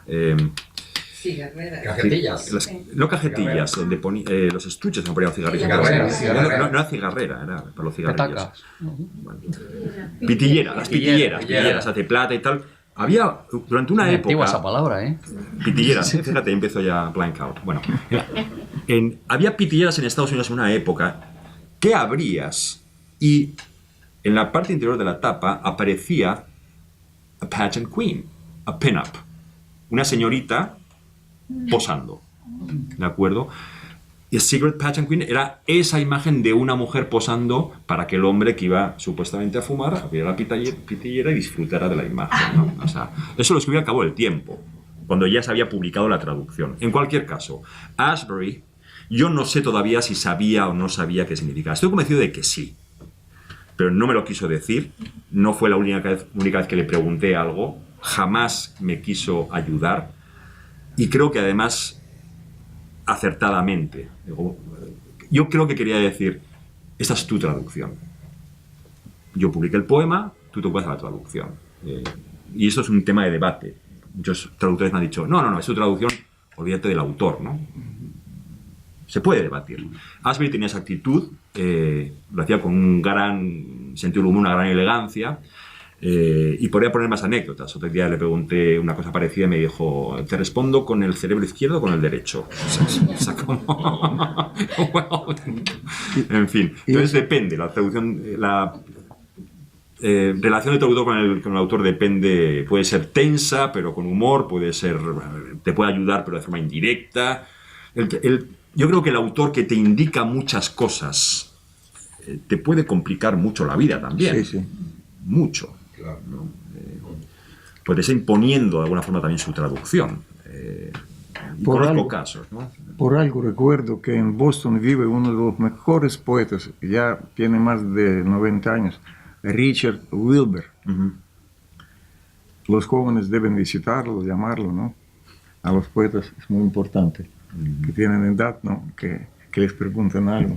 Es gran poeta. Él fue poeta del Congreso, biblioteca del Congreso, ¿no? Richard Wilbur. Bueno, tenemos que dejarlo aquí. Hemos aprendido mucho, hemos disfrutado mucho y yo creo que vamos a darle las gracias por esto. Gracias a ti.